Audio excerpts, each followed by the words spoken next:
그러니까 이거 관련돼서 또 되게 좀 안타까웠던 사건, 혹시 크림빵 뺑소니 사건 아세요? 크림빵 뺑소니요? 이것도 사실은 되게 오래전에 있었던 일인데, 그 남편이 이제 와이프가 케이크를 먹고 싶다 그래서 새벽에 이제 케이크를 사러 나갔는데 없어갖고 이제 대신 이제 크림빵을 사갖고 이제 집으로 돌아가다가 음주 운전차에 치여서 돌아가셨어요. 근데 사실 뺑소니니까 못 잡았단 말이에요. 그래서 뭐 경찰이 CCTV를 공개를 했는데, 이게 사실 경찰이 그 공개한 CCTV 그 차량이 실제 그 가해 차량이 아니었던 거야. 네티즌 수사대들이 막 나서갖고 되게 크게 유명했던 사건인데, 이제 처음에는 그 경찰이 잘못된 CCTV를 들이대갖고 뭐 BMW 5 시리즈 차량의 가해자다. 그래서 그 뭐 네티즌 수사대가 번호판 이거를 어떻게 좀 비슷하게 해갖고 그 사람 누군지 찾아냈어요.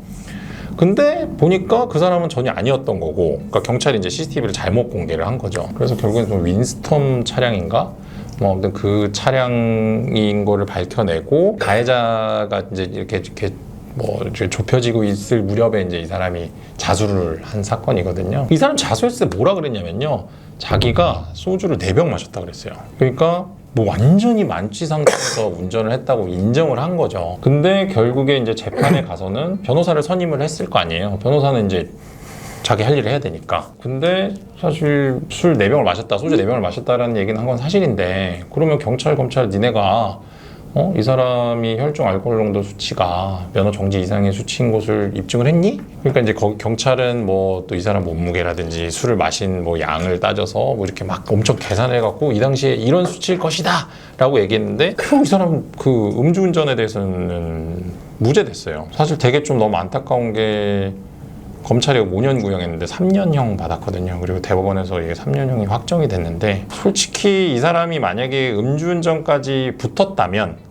제 생각엔 한 7, 8년? 이 정도 선고가 됐을 수도 있습니다. 그러니까 너무 돌아가신 분만 너무너무 안타까운 사안이었던 거죠. 그래서 이 음주가 관련돼서 사실 이게 저희가 이런 방송을 찍는 것 자체가 이제 일반인 분들이 야, 일단은 음주를 하고 사고 나면 무조건 도망가는 게 상책이다라는 생각을 하실 수도 있어요. 실제로 그거를 입증하는 게 굉장히 어렵기 때문에. 그래서 제 생각에는 좀 뭐 입법적인 보완이 좀 필요하지 않을까 싶습니다.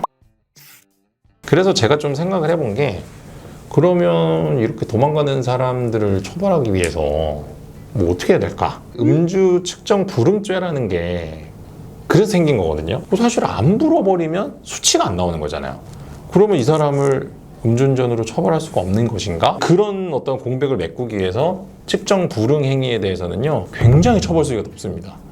그러니까 음주운전이 0.2가 넘으면 이제 혈중 알코올 농도 수치가, 이건 지금 완전 만취라서 벌금도 되게 세고, 아마 0.2 이상이면 면허 결격도 2년인가 그래요. 근데 측정 불응이 그것보다 더 처벌 수위가 높습니다. 그러니까 이게 뭐냐면, 사실은 음주운전을 당연히 하면 안 되는데, 뭐 어쨌든 뭐 이제 정신 깨보니까 내가 음주운전했네 뭐 이런 경우도 있을 수 있고, 어쨌든 그런 대응 습관도 있죠.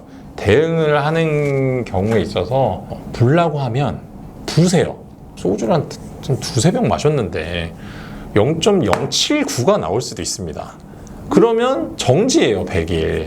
근데 나는 너무 억울한데, 뭐 사실은 뭐 누가 나를 술을 먹였다 뭐 이런 말도 안 되는 얘기를 하면서 계속 측정 불응을 하면 이제 경찰이 3번 정도 하거든요. 사실 측정 불응의 처벌 수위가 매우 높기 때문에 이거는 절대 그렇게 하시면 안 되고, 이런 측정 불응죄가 생긴 것처럼 제 생각에는 이제 음주 사고 후 뭐 도주 이런 어떤 죄를 만들었으면 좋겠어요. 이 사람의 혈중 알코올 농도 수치를 특정할 수 없을지라도 뭐 다른 간접 증거, 그렇죠. 그러니까 방금 제가 말씀드렸던 뭐 소변 부산물이라든지 하는 건 이제 입증이 되는데, 네. 그러니까 이 사람의 혈중 알코올 농도 수치를 특정할 수 없더라도 이 사람이 다른 증거를 통해서 술을 마신 이후에 운전을 하고, 이제 운전을 한 걸로만은 안 되고 그런 거죠. 이 음주 측정을 하고 있는데 저기서 보고 이렇게 도망갔다. 이거를 위해서 입법을 할 필요는 없을 것 같아요. 근데 그게 아니라 이번 김호중 씨 사건 같이 대물 사고가 나든 대인 사고가 나든 사고까지 발생을 했다. 사실 이거는 진짜 입법적으로 좀 보완을 해야 될 필요성이 있거든요. 왜냐하면 처벌 수위를 높여야 돼요. 이거는 무조건. 그렇다면 진짜 아까 말씀드린 대로 어떤 정황, 술집에 가서 김호중 씨는 뭐 술잔을 입에만 댔지만 뭐 술은 마시지 않았다. 이거 사실 진짜 말도 안 되는 얘기인데, 그리고 뭐 소변 부산물이라든지 이런 증거들을 이렇게 다 모아서 사실은 음주 사실을 밝혀낸다면 그런 음주 사고 후 도주죄라는 걸 만들어서 사실 이제 어떤 처벌의 공백을 좀 막을 수 있지 않을까 싶습니다. 그러니까 비슷한 건 있어요. 뭐 이제 음주 운전하고 도주 치사, 뭐 치상, 뭐 사고 미조치 이런 것들이 있는데, 이런 것들은 다 이제 음주의 그 수치가 밝혀졌을 경우에만 이제 적용되는 법률들이고, 제가 지금 얘기하는 건 음주 이렇게 도망가서 수치가 밝혀지지 않은 경우, 뭐 이런 경우에 대한 처벌 공백을 이제 메꿔야 되고, 그리고 이번에 이제 법무부에서 입법 촉구를 원했던 건 뭐냐면, 김호중 씨 사례 이거 있잖아요. 술 먹고 또 어딘가에 가서 술 또 먹었어. 그러니까 음주 사고 후 추가 음주. 이걸로 이 사람의 어떤 혈중 알코올 농도 수치를 측정할 수 없게 방해하는 이런 경우에도 사실은 제가 지금 말씀드린 음주 사고 후 도주, 그리고 음주 후 추가 음주, 뭐 사고, 이런 행위들을 이제 처벌할 수 있는 법을 좀 만들었으면 좋겠어요. 한편으로는 법을 만들어 조금 걱정되는 게, 이제 형법 조항 같은 경우는 되게 좀 구체적이고 명확성 원칙이라는 게 적용이 돼야 되는데, 되게 신중하게 입법을 해야 되는. 이게 이제 위헌 판결을 받을 수도 있거든요. 그래서 되게 많은 연구를 하고 처벌 조항을 만들어야 될 것 같습니다. 그리고 이 처벌 조항은 생기면 제가 봤을 때는 그냥 뭐 한 0.03 정도의 수치에서 사고를 내고 도망간 경우보다 더 세게 처벌을 해야지 의미가 있거든요. 그래야지 사람들이 도망을 안 가요. 왜냐하면 이거 내가 사고 내고 도망가면 더 많이 처벌된다는 걸 인지하고 있으면 사실 도망가지 않거든요.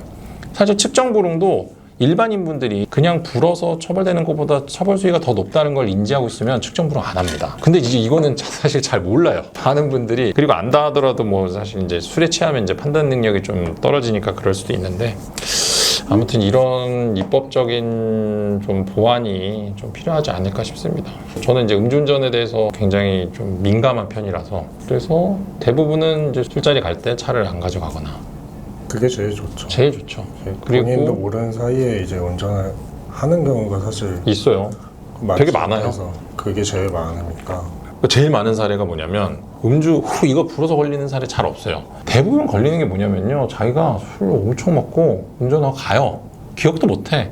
그리고 신호 대기에서 자. 그러면 사람들이 지나다니다가 이거 이상하다, 경찰이 출동을 해요. 똑똑똑 하면 자고 있는 이 사람 무조건 음주인 거죠. 아니면 사고가 나거나. 그런 식으로 대부분 음주운전이 걸리지, 실제 음주 단속으로 뭐 어제 음주 단속을 했는데 뭐 40건이 적발됐다, 뭐 이런 뉴스 나오잖아요.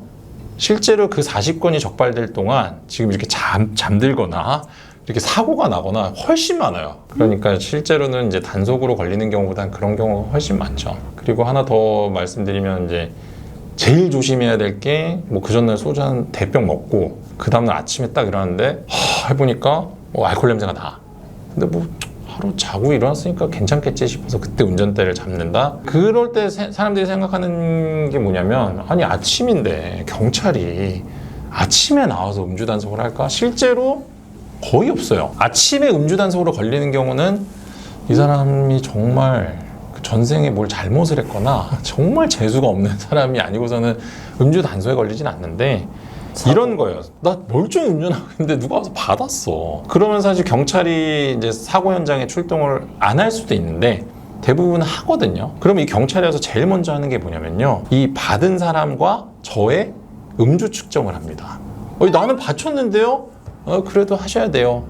근데 그때 딱 숙취운전으로 나와갖고 취소되는 경우가 있어요. 박한희 야구선수, 그분이 그렇게 해서 결국 은퇴까지 하신 거잖아요. 사실 이제 이 음주운전이라는 게 본인과 뭐 사고가 났을 거예요. 피해자, 그리고 본인의 가족, 피해자의 가족, 이 모두의 인생을 망가뜨리는 짓입니다. 그러니까 음주운전은 진짜로, 저희 채널 구독자분들이 계신지 모르겠는데요. 아무튼 구독자분들 다시 한번 말씀드리지만, 음주운전은 절대로 하시면 안 됩니다.